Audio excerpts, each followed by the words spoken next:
राधे राधे। मैं हूं मीनाक्षी और मेरे चैनल लाइफ विद मीनाक्षी में आपका स्वागत है। आशा करती हूं कि आप सब भी अच्छे होंगे। तो दोस्तों, आज हम खरमास से जुड़ी हुई बहुत सारी महत्वपूर्ण बातों को जानेंगे और खरमास के बारे में बात करेंगे। तो सबसे पहले बात करते हैं कि खरमास होता क्या है। तो देखिए, भगवान सूर्यदेव हर महीने राशि परिवर्तन करते हैं। जब भगवान सूर्यदेव एक राशि से दूसरी राशि में प्रवेश करते हैं तो उसे संक्रांति कहा जाता है। तो इस प्रकार हर महीने में संक्रांति आती है जिसे सूर्य संक्रांति कहा जाता है। लेकिन जब भगवान सूर्यदेव धनु राशि में प्रवेश करते हैं तो इसे धनु संक्रांति कहते हैं। तो यह विशेष होती है। धनु राशि गुरु बृहस्पति देव की राशि होती है और जब भगवान सूर्य देव इस राशि में प्रवेश करते हैं तो कई कार्य हैं जो वर्जित माने गए हैं, अर्थात उन कार्य करने की मनाही होती है। तो यह समय लगभग 1 महीने का होता है। जब तक भगवान सूर्य देव धनु राशि में रहते हैं तब तक कुछ सावधानियां रखनी चाहिए और फिर भगवान सूर्य देव मकर राशि में प्रवेश कर जाते हैं तो उस दिन को मकर संक्रांति कहा जाता है। तो उस दिन से सभी रुके हुए जो शुभ कार्य होते हैं, जो मांगलिक कार्य होते हैं, वो शुरू हो जाते हैं।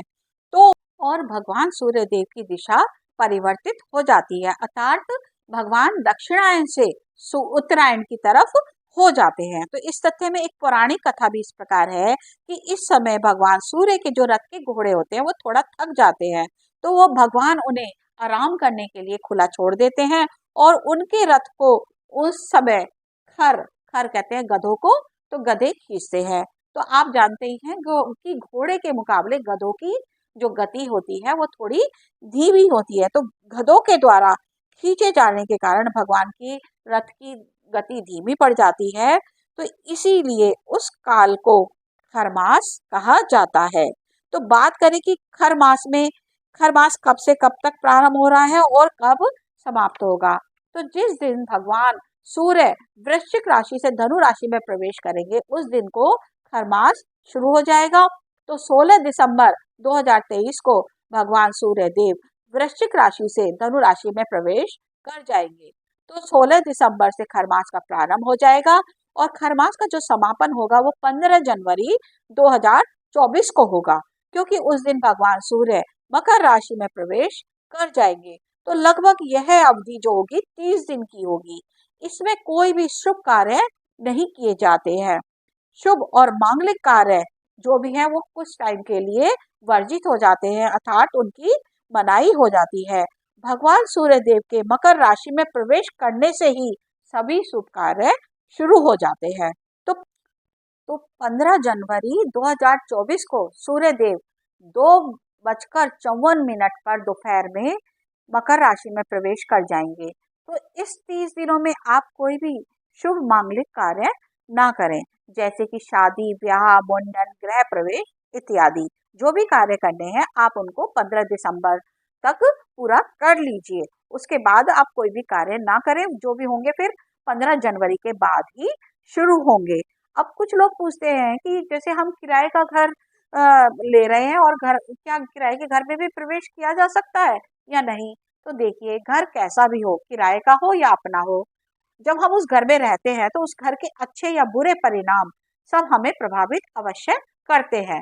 तो इसलिए जब भी कभी हम किसी घर में प्रवेश करें तो शुभ मुहूर्त का ध्यान अवश्य रखना चाहिए। तो आप कोशिश करें कि आप इन 30 दिनों में आप कोई भी घर बदलने का कार्य ना करें। अगर बहुत जरूरी हो तो आप अपना कुछ सामान 15 दिसंबर तक लाके घर में रख दीजिए।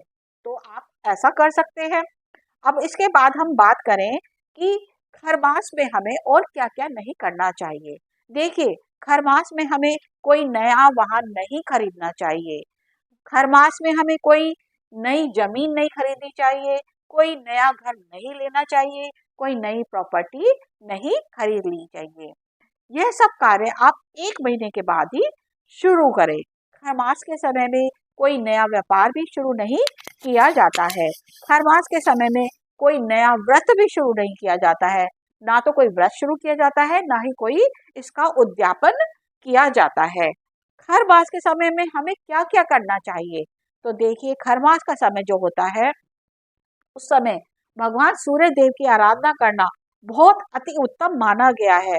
सुबह उठकर भगवान सूर्य देव को आप जल अर्पित करिए, जो कि आप लोग जल अवश्य अर्पित करते ही होंगे वैसे तो, लेकिन जो लोग नहीं करते हैं, जो लोग ऐसा नहीं करते हैं, उन्हें खरमास के समय में तो जल अवश्य अर्पित करना चाहिए, क्योंकि खरमास में भगवान सूर्य देव को जल अर्पित करना, उनके मंत्रों का जाप करने से साधारण दिनों की अपेक्षा ज्यादा फल की प्राप्ति होती है।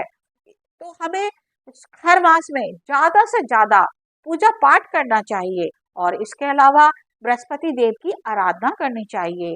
जिनकी कुंडली में बृहस्पति की दशा कमजोर है, उन्हें केले के वृक्ष में जल अर्पित करना चाहिए, बृहस्पति के मंत्रों का जाप करना चाहिए और स्नान के जल में हल्दी का प्रयोग करना चाहिए। ऐसा करने से आपके बृहस्पति को बल मिलेगा और आपको आपके कार्यों में सफलता मिलेगी। तो खरवास का जो समय है, भगवान सूर्य वह बृहस्पति देव की आराधना करने के लिए सर्वोत्तम सर्वश्रेष्ठ होता है। तो 16 दिसंबर से लेकर 14 जनवरी तक का समय खरमास का समय होगा। इसमें आप कोई भी शुभ कार्य करने से बचें, लेकिन आप इसमें भगवान सूर्य की और भगवान बृहस्पति की आराधना जितनी हो सके उतनी करिए। तो आपको मेरी ये जानकारी अगर आपको अच्छी लगी हो तो मेरे चैनल को लाइक और सब्सक्राइब कीजिए। राधे राधे।